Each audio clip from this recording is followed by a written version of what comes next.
प्रभाग क्रमांक 19 मधील शिवसेना एकनाथ शिंदे गटाच्या अधिकृत उमेदवारांच्या प्रचाराचा शुभारंभ सोमवारी MIDC परिसरातील श्री शिवगणेश मंदिर येथे श्री गणेशाची पूजा आरती भक्तिभावात करण्यात आला। श्रीनिवास कर्ली, पवन देसाई, प्रियांका विटकर, सुनंदा जमादार यांच्या उपस्थितीत शेकडो शिवसैनिकांनी मतदारांच्या उपस्थितीत हा सोहळा पार पडला। यावेळी शिवसैनिक आणि मतदार बंधू भगिनी मोठ्या संख्येने उपस्थित होते। या प्रसंगी बोलताना श्रीनिवास कर्ली यांनी सांगितले की गेल्या 25 वर्षापासून या भागाचे प्रतिनिधित्व करताना प्रभाग 19 मधील प्रत्येक प्रश्नांची आम्हाला सखोल जाण आहे। हद्दवाढ झालेल्या या भागातील नागरिकांना मूलभूत सुविधांसाठी अजून मोठ्या निधीची गरज असून त्यासाठी आम्ही कटिबद्ध आहोत।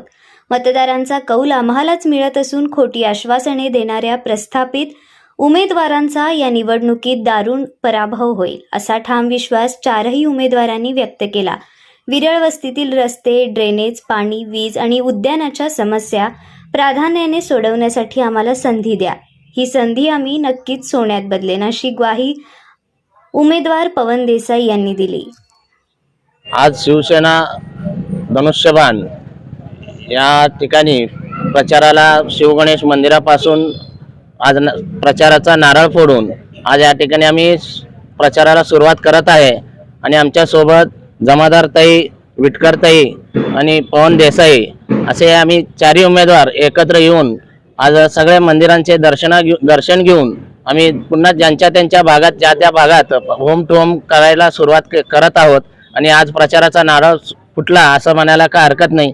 आणि छत्रपती शिवाजी महाराज की प्रभागातल्या काय काय समस्या आहेत? या प्रभागात संपूर्ण भाग हा ड्रेनेज लाईन झाल्यामुळे या ठिकाणी रस्त्यांचे मोठे समस्या आहेत। ते रस्त्यांचे समस्या काही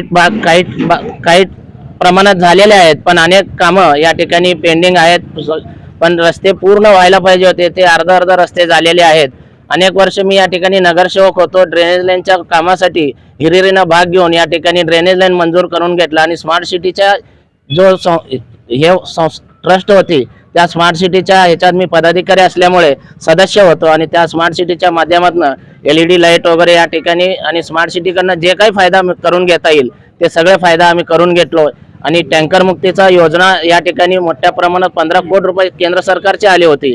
त्या केंद्र सरकारच्या योजनेतून 3 कोटी रुपये आम्ही प्रभाग 19 साठी मिळवून घेतला आणि या ठिकाणी पाईपलाईनचे मोठ्या प्रमाणात काम झालंय आणि पाण्याचा प्रश्न आज देखील एक दिवसाआड व्हायला पाहिजे गरजेचं होतं, पण महापालिकेत काही अडचणींमुळे या ठिकाणी झालं नाही। पण आता दुहेरी पाईपलाईन झालेली आहे, त्यामुळे या ठिकाणी एक दिवस पाणी मिळायला पाहिजे अशी आमच्या चारही नगरसेवकांची संकल्पना आहे आणि येत्या काळात हे एक दिवसाआड आम्ही करू असे मी जनतेला आपल्या माध्यमातून सांगू इच्छितो। माझ्या पॅनल मधील कर्ली मेंबर असतील, जमादार ताई असतील आणि विटकर ताई असतील, यांना सगळ्यांना आम्ही सोबत घेऊन नीलमनगर 1 नंबर येथे गणेश मंदिर आहे, इथं आम्ही प्रचाराचं नारळ फोडलेलं आहे।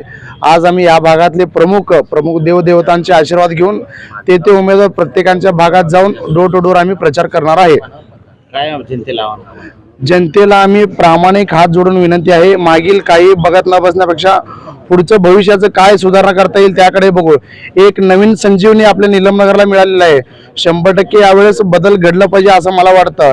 मागील काय होतं ते मागील काही न बघता मागचं म्हणजे हे करता पुढे काय भविष्याला उज्ज्वल भविष्य मिळतं यासाठीला शिवसेनेला आणि धनुष्यबाणला एक संधी द्या। संधीचं 100% सोनं होईल। मी तुम्हाला सगळं म्हणजे आमच्या चारही पॅनलच्या वतीनं आवाहन करतो।